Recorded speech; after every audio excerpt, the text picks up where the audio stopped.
Assalamualaikum warahmatullahi wabarakatuh. Alhamdulillah, hamdan syukran lillah, la haula wa la quwata illa billah. Allahumma salli ala sayyidina Muhammad qamaril wujud fi hadzal yaum wa fi kulli yaumil ma'ud sirran wa jahran fid dunya wal ukhra wa ala alihi wa sahbihi wa sallim. Bersyukur kita kepada Allah atas segala apapun nikmat yang Allah berikan kepada kita. Sehingga salah satu nikmat yang paling mulia yang saat ini kita rasakan adalah bagaimana kita merasakan nikmatnya berpuasa di bulan Ramadan. Salawat serta salam senantiasa tetap kita haturkan kepada junjungan kita, keharibaan baginda agung Nabi besar Muhammad sallallahu alaihi wasallam. Allahumma salli wa sallim wa barik alaihi. Para sahabat pemirsa Harokah Official yang dirahmati oleh Allah, di dalam kehidupan ini sejatinya kita sebagai orang yang beriman harus memiliki dua pusaka, yang dimana ketika dua pusaka ini senantiasa kita rawat dengan baik, yang dimana ketika dua pusaka ini senantiasa kita hargai dan kita ambil barokahnya, maka ini cukup untuk menjadi modal kita menjadi manusia yang dimuliakan oleh Allah Subhanahu wa Ta'ala. Maka apa dua pusaka tersebut? Pusaka yang pertama adalah orang tua kita, bapak ibu kita, yang dimana dua orang tua kita ini menjadi pusaka utama yang kelak akan menjadikan kita orang yang mulia di sisi Allah. Yang kemuliaan ini tidak hanya kita rasakan di dunia, tapi terus mengalir sampai akhirat. Ada sebuah kisah yang diceritakan di sebuah kitab yang bernama Tanbih Al-Ghafilin, di mana di dalam kitab tersebut diterangkan dengan jelas tentang bagaimana seorang anak yang menjadikan orang tuanya sebagai pusaka, lalu kemudian dia mendapatkan pertolongan dari Allah Subhanahu wa Ta'ala. Dikisahkan suatu ketika di dalam hutan terjadilah hujan yang sangat deras sekali.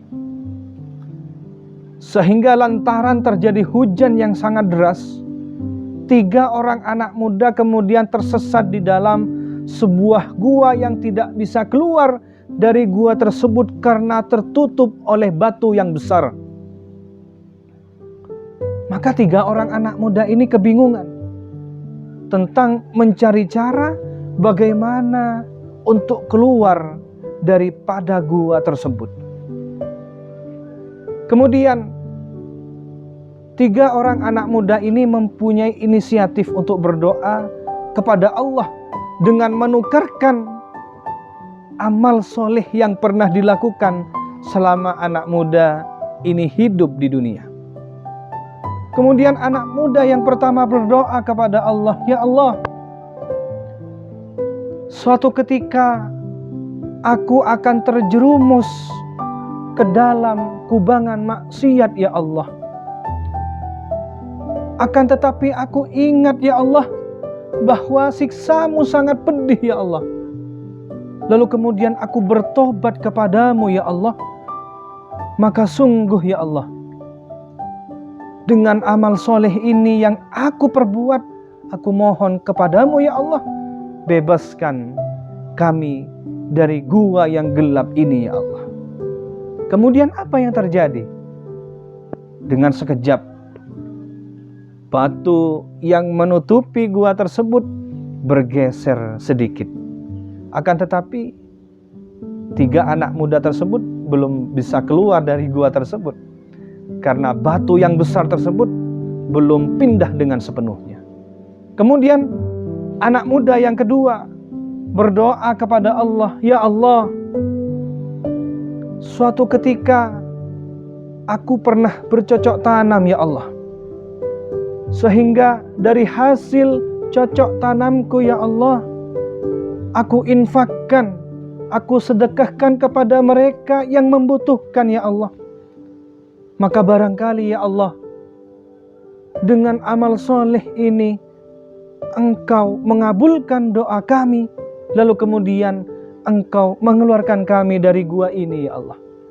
Maka benar Allah mengabulkan doa anak muda yang kedua tersebut dengan membuka gua tersebut, menggeser sedikit batu yang menutupi gua tersebut.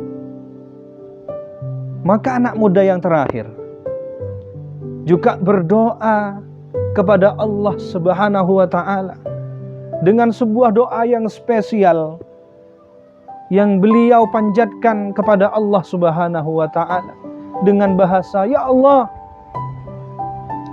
suatu malam aku pernah menggembala kambing ya Allah, akan tetapi aku ingat ya Allah, orang tuaku belum menikmati santapan makan malam ya Allah.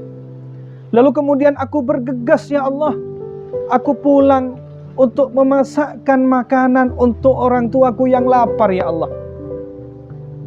Lalu aku masak masakan tersebut ya Allah, lalu kemudian akan aku berikan kepada orang tuaku ya Allah.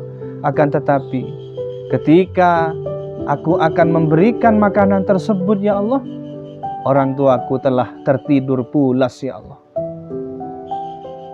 Maka aku menunggunya hingga subuh, hingga adzan subuh berkumandang ya Allah, karena aku takut membangunkan orang tuaku yang sedang tidur. Maka aku memberinya ketika beliau semua sudah terbangun dari tidurnya ya Allah. Maka barangkali ya Allah, karena lantaran amal soleh yang aku lakukan kepada orang tuaku ini ya Allah, Engkau mengabulkan doa kami, lalu membebaskan kami semua dari gua ini ya Allah. Maka apa yang terjadi kemudian? Dengan sekejap Allah mengabulkan doa anak yang nomor 3 tersebut, yaitu dengan menggeserkan batu yang besar, lalu kemudian bebaslah 3 orang anak muda tersebut. Pemirsa Harokah Official yang dirahmati oleh Allah, maka pusaka yang kedua yang harus senantiasa kita ambil barokahnya, yaitu seluruh guru-guru kita. Guru kita adalah pusaka kita, yang bagaimana beliau semua mengikhlaskan ilmunya untuk diajarkan kepada kita, yang mengajari kita bagaimana mengenal Allah, yang bagaimana mengajari kita mengenal Nabi Muhammad sallallahu alaihi wasallam, yang bagaimana mengenali kita tentang apa itu agama, tentang apa itu Al-Quran, tentang apa itu larangan, tentang apa itu pahala dan dosa. Maka sejatinya pusaka yang nomor 2, yaitu guru-guru kita, juga harus senantiasa kita ambil barokahnya. Ada sebuah kisah yang menceritakan tentang bagaimana hebatnya doa seorang guru kepada murid-muridnya. Suatu ketika Al-Habib Umar bin Abdurrahman Al-Attas sedang dipijat kakinya oleh santrinya yang bernama Syekh Ahli Baros. Tak lama kemudian, setelah Syekh Ali Baros ini memijat kaki gurunya, para santri berlarian keluar untuk nyabis kepada seorang yang datang pada saat itu. Maka terdengar dari kejauhan, para santri-santri tersebut ternyata dirawuhi oleh seorang nabi yang bernama Nabi Allah Khidir alaihi salam. Lalu kemudian anehnya, seorang santri yang bernama Syekh Ali Baros ini tidak ikut untuk pergi nyabis kepada Nabi Khidir yang pada waktu itu datang di kediaman Al-Habib Umar bin Abdurrahman Al-Attas. Kemudian gurunya pun bertanya, "Wahai Ali Baros, Mengapa engkau tidak ikut menemui Nabi Allah Khidir alaihi salam? Mengapa engkau tetap memijat kakiku? Mengapa engkau tidak mengambil barokah, sedangkan santri-santri yang lain pergi berlarian hanya untuk nyabis kepada Nabi Allah Khidir yang datang saat ini? Maka apa jawaban Syekh Ali Baros pada waktu itu? Wahai guruku, wahai Habib Umar bin Abdurrahman Al-Attas, sungguh bagiku tidak ada pintu menuju keridhaan Allah selain pintu darimu, wahai guruku.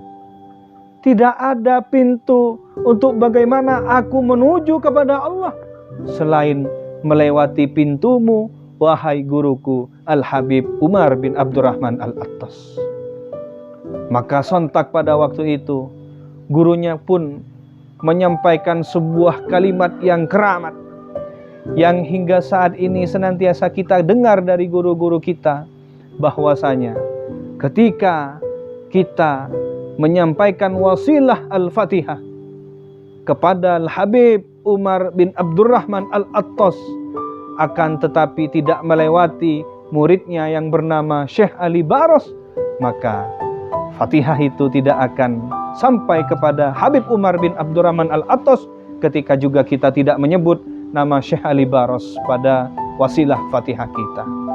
Maka ini membuktikan betapa besar jasa guru-guru kita, sehingga wajib bagi kita untuk senantiasa menjadikan guru kita sebagai pusaka kehidupan untuk kita mendapatkan kemuliaan dari Allah Subhanahu wa ta'ala.